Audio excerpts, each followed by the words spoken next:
This is TOS Television, your digital first Pan-African news network. I am Ruwa Panawa, and this is Africa Now.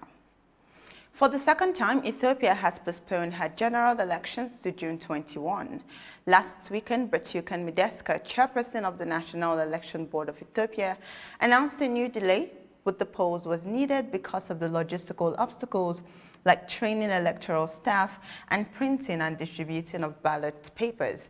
The first elections, which were due to hold in August last year, were postponed due to the pandemic.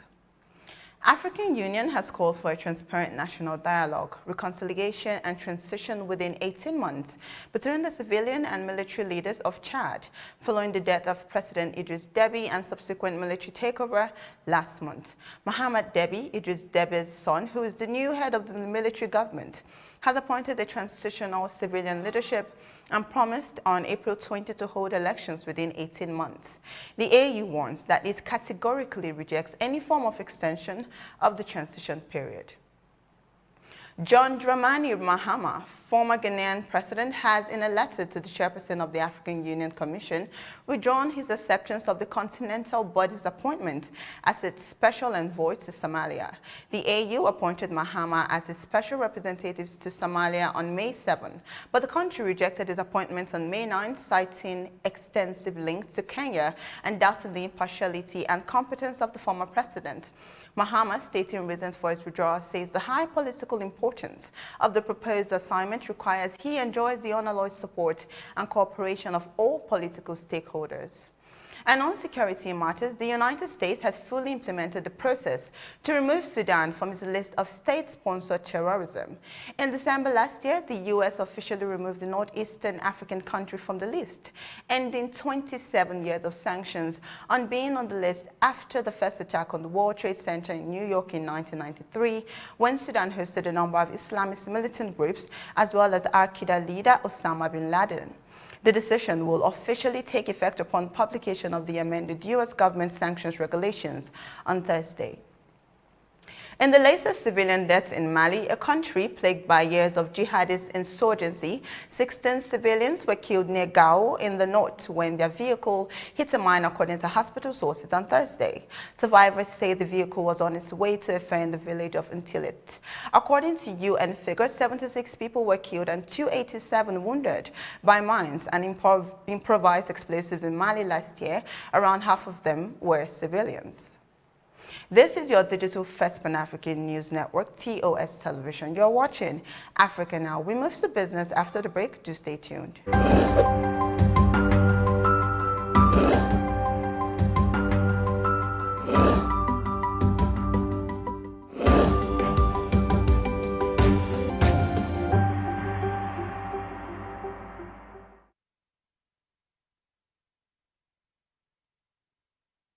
Welcome back. In business, at Kenya's deep-water Lamu port that links its vast northern region and neighboring nations to the sea, the first ships docked.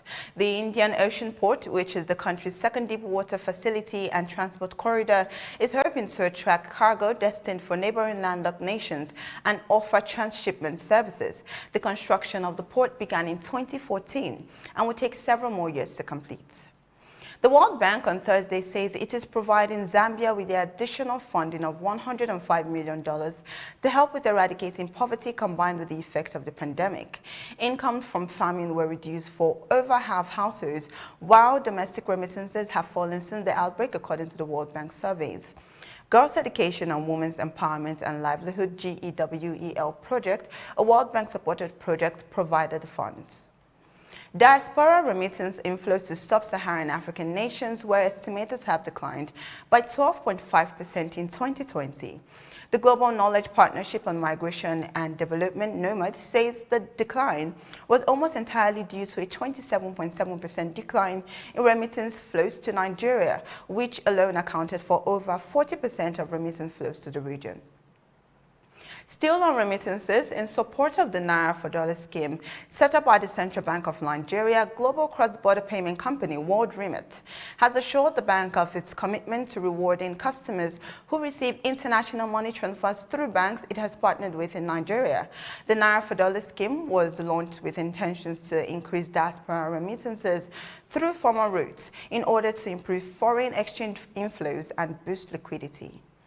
The Nigerian Governors Forum at its virtual meeting on Thursday accepted the recommendation of the Kaduna State Governor for deregulating petrol and the hike in price to 385 naira per litre. The committee was set up to look into the dwindling revenues of states and headed by Kaduna State Governor Malam Nasser El-Rufai. A communique released after the virtual meeting showed that Governor El-Rufai revealed that at least 70 billion naira is spent monthly to subsidize the petrol price at 162 naira per litre. In what will be tagged Justice Served, the National Bank of Kenya has awarded 17 million shillings to a former employee who was accused of causing the bank to lose 140 million shillings between 2007 and 2009. John Wanhoni had sued the bank, arguing that he was a victim of a witch hunt, where the bank was keen on ridding itself of its old staff. He said he was dismissed without notice. John was a staff at the bank for 29 years who rose from the position of a clerk to bank manager.